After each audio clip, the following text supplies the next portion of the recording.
welcome back to Ottawa Experts. I'm your host, Barbara Belfour, and I'm so excited to introduce my next guest to you, renowned Hollywood actress. She's worked with the bigwigs, Seth Rogen, Judd Apatow, Adam Sandler. She's an international speaker on living your best life. She's a #1 best-selling author on Amazon and a baby boomer advocate. I'm so pleased to welcome Joanie Marx to Ottawa Experts tonight. Joanie, you've flown all the way from Los Angeles to be with us tonight. Thank you so much. We're so excited.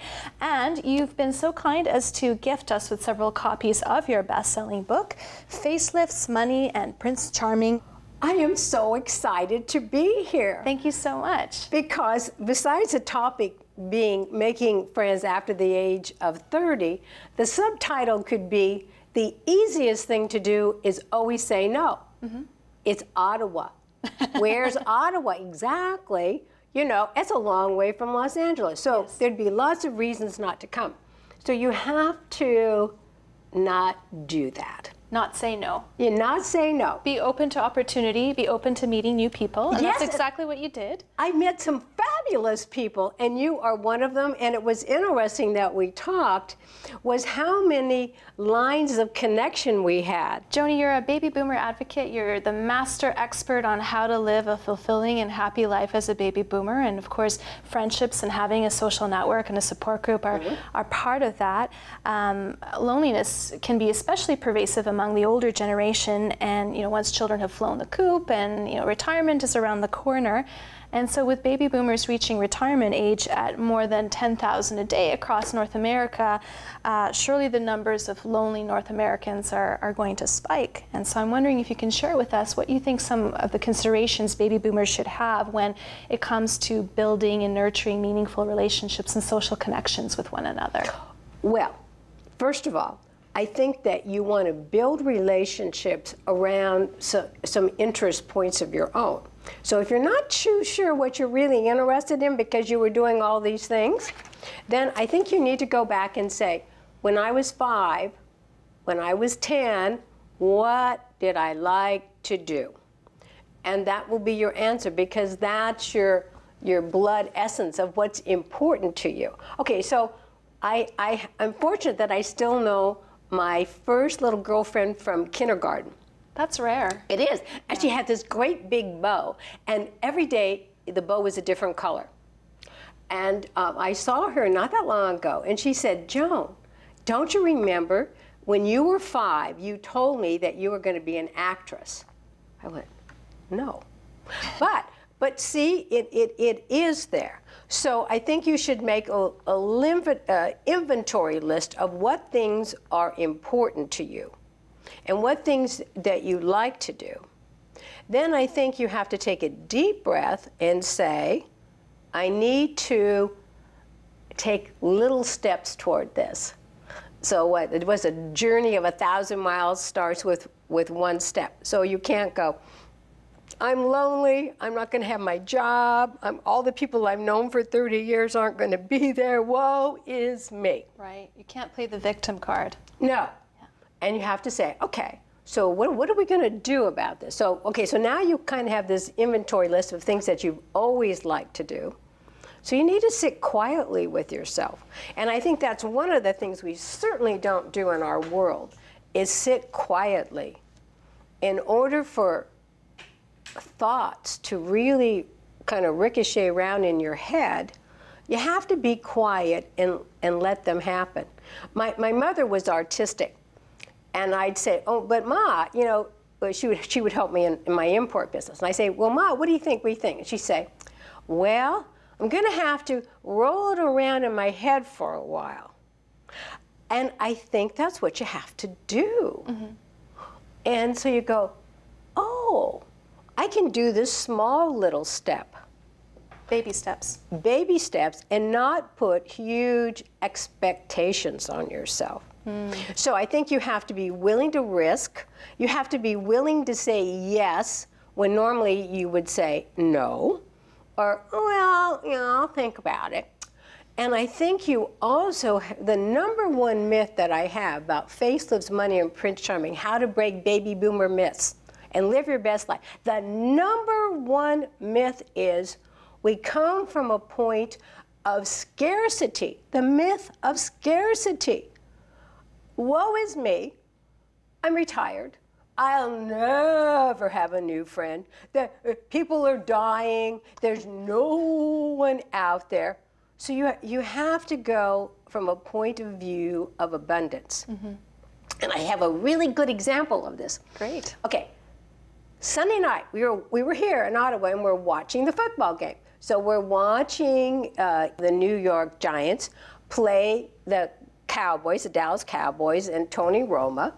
All right, now, it gets to the end of the game. There is a minute to go, and Tony Romo gets the ball. All right, he's got 70 yards to go. He has less than a minute. How am I ever going to do this? I'm going to lose my job. Okay, he doesn't do any of those things because he comes from a point of view of abundance, and he says, I can do this. This is what I do. Well, he's got his eye on the prize. He's got the eye on the prize, and he says, a minute is more than enough time for me to do this. And he did it. So I think why it's so thrilling is that most people would come from a point of view is, well, that's never going to happen. You only have a minute to go. It's not going to happen. Mm. And all the reasons why it's not going to happen. So that's that whole pulling you down from scarcity rather than looking at your life from a point of view of abundance. Joanie, do you think friendship means something different to a baby boomer than from a different generation? What does friendship mean to you? What do you look for in a good friend?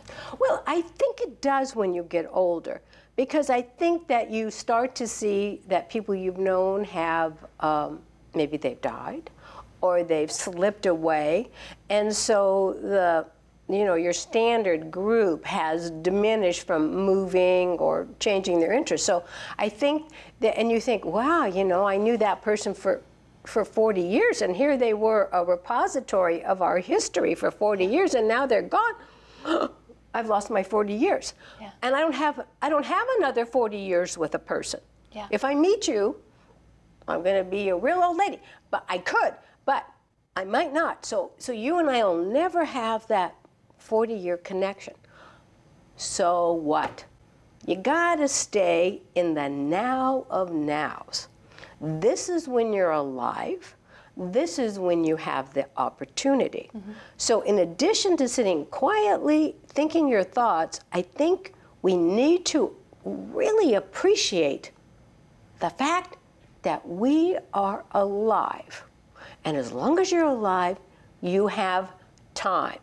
So you think of time as an abundance. Mm-hmm. However long it is, it's now, so I'm very abundant now. And I can only live in now, right?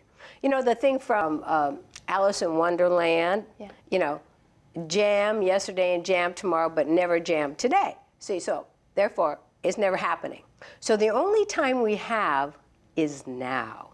So I think that's why it's more important, because we got to appreciate that we don't have 40 years. So we need to pick our friends carefully. It's quality over quantity. Absolutely. Yeah. Absolutely. So I think that is the difference. You don't have an endless horizon that you're looking out at. There is some end, albeit far away, but you start to see, well, this does not go on forever.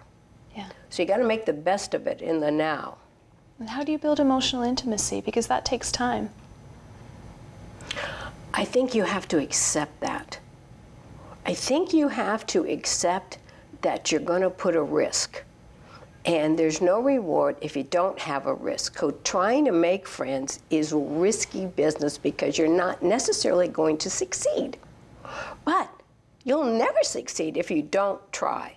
So I think you need to, first of all, check out, does the person I'm thinking about wanting to be a friend with wanting to make a friend?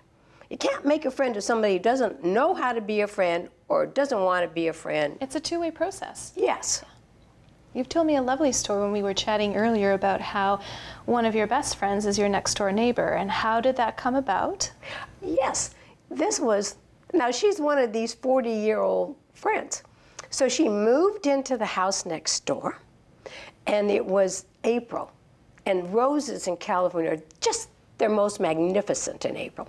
So we cut a bouquet of flowers, and I went over and I knocked on her door, and I said, "Welcome to the neighborhood." And that's how we've been friends. You know, I don't think anyone does that anymore, or certainly not as often as they should. I mean, it was heartfelt, and it was nice. And so in that sense, it worked because she was coming from a totally different area. So she didn't have, this is what we're talking about. She was looking to have a friend. She was looking to be open to friendship because she moved from Detroit, Michigan. So she didn't have family here. She didn't have brothers and sisters here. So it was important. But I think the most important thing, number one thing in a friendship, is it has to be a mutual amount of talking and listening. Yes. You cannot have a friendship with a person who will not listen, who all they want to do is talk.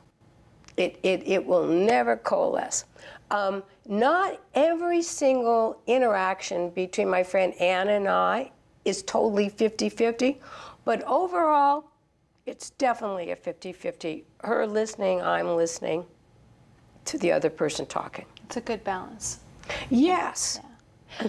Joanie, you have some great tips on how to make friends based on your experience as an actress, and I want to hear more about that when we come back from the break. If you're watching this video, you already know the importance of creating a memorable event. So get more than just another speaker. Book Joanie Marx as your next speaker today. Your audience will thank you for it.